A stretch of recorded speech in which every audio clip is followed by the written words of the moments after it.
Let's be real. We all face challenges that feel completely insurmountable. A sudden job loss, a relationship that falls apart, a personal failure that just loops in our minds. Life keeps throwing punches, and it's easy to feel defeated, to think these roadblocks are the end of the line. But what if I told you there's a mindset forged in the chaos of the Roman Empire that could turn your biggest setbacks into your greatest strengths? The Stoics, ancient philosophers who walked the wild streets of Greece and Rome, didn't just put up with hardship, they used it as fuel. One of the most powerful men in history, the Roman Emperor Marcus Aurelius, was constantly dealing with war, plague, and betrayal.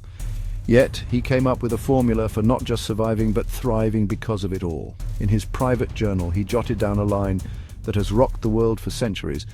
The impediment to action advances action. What stands in the way becomes the way.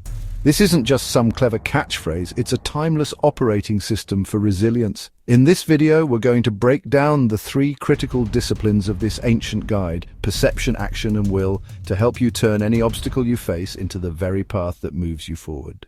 So where do we start? It all begins with the first discipline, perception. The Stoics believed that it's not events themselves that mess us up, but our judgments about them.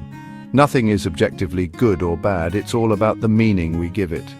Take the story of Zeno of Citium, the guy who literally founded Stoicism. He was a rich merchant sailing across the Mediterranean with a priceless shipment of purple dye. Then a massive storm hits. His ship is wrecked and he loses everything. He washes up in Athens with nothing. For most people, this would be a complete tragedy, the end of a good life. It would be so easy to call it bad luck and just give up. But Zeno saw it differently. Stranded in Athens, he wandered into a bookstore and started reading a book by the philosopher Socrates. He was so hooked that he asked the bookseller where he could find men like that. In a fateful moment, the bookseller pointed to a philosopher walking by, and Zeno started studying that very day.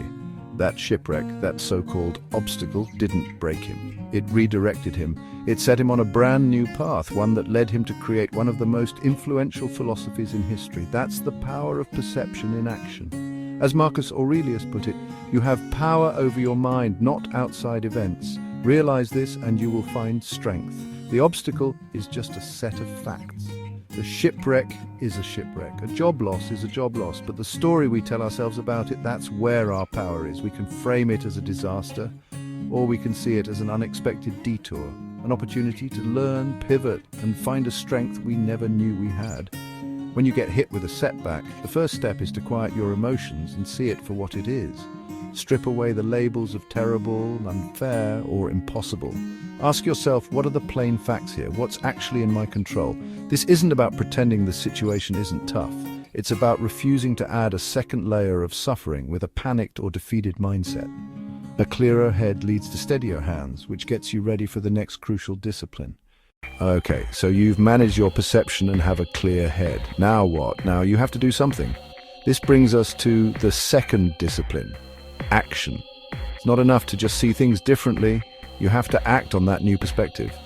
Stoicism isn't about passively accepting your fate. It's about deliberate, creative, and relentless action. There's an amazing story about Thomas Edison that perfectly captures this. In 1914, a massive fire ripped through his entire research and production campus. It destroyed years of priceless records, prototypes, and buildings.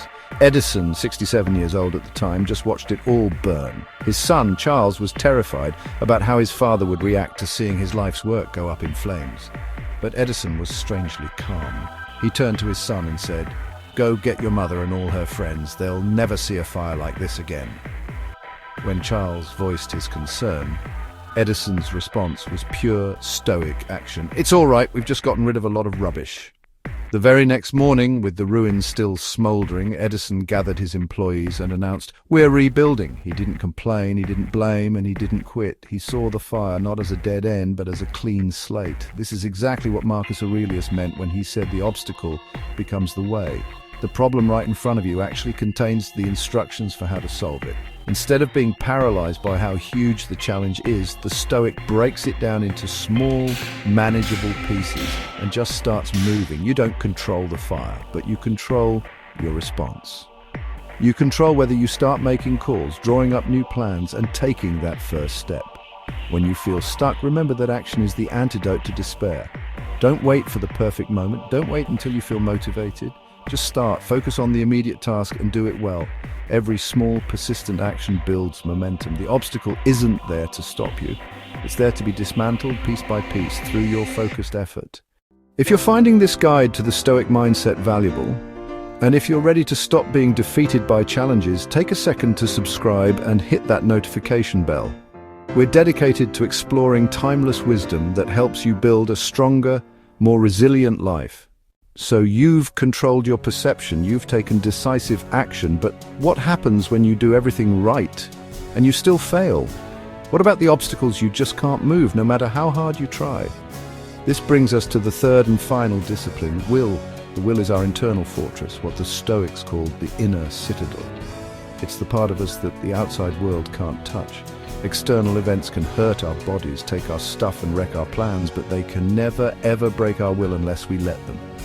The life of Admiral James Stockdale is one of the most powerful examples of this. A naval pilot, his plane was shot down over Vietnam in 1965. He was a prisoner of war for over 7 years, enduring torture, isolation, and unimaginable cruelty. His captors wanted to break him and use him for propaganda. They controlled everything about his physical world, but they couldn't control his mind. Stockdale, who had studied the Stoic philosopher Epictetus, knew what was in his power. He couldn't stop the torture, but he could control his response to it.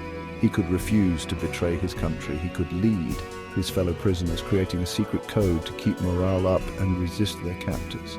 He accepted his fate, a concept the Stoics call amor fati, or a love of one's fate. He didn't waste time on false hope for an early release, which he knew would only lead to disappointment. Instead, he accepted the reality of his situation and decided to endure it with honor. This is the core of the will. It's the strength to bear what you must, to accept what's outside of your control, and to find meaning even in suffering. Resilience isn't something you're born with, it's forged right here in these moments. Every trial you endure, every setback you withstand, builds the strength of your inner citadel. The will basically says, I can't change what happened, but I can change what I do with it. I will not be broken. I will use this to become stronger. The wisdom of the Stoics isn't about being passive or emotionless. It's an active, powerful framework for living a good life, especially when that life gets hard. It's a training program for your mind, built on 3 connected disciplines. First, you use perception to see things clearly, without the drama and fearful stories we tell ourselves. You choose not to be harmed, and so you aren't. Then you use action to break down your problems and move forward with creativity and grit, finding the opportunity hidden inside the obstacle. And finally, you build your will, that inner fortress that lets you endure what you can't change. Life will never stop throwing obstacles at you. But now you know that you have the power to decide that these challenges won't be your undoing. Instead, they will be your making. They are the raw material you'll use to build your strength, your wisdom, and your resilience. As Marcus Aurelius wrote, be like the headland on which the waves break constantly, which still stands firm while the foaming waters are put to rest around it. Let the storms of life crash against you. Stand firm in your mind, and you will discover that what once stood in the way is the way. What's the biggest obstacle you're facing right now? Share it in the comments below, and let's talk about how these principles might help. If you enjoyed this video, please hit the like button and subscribe for more content. Thanks for watching.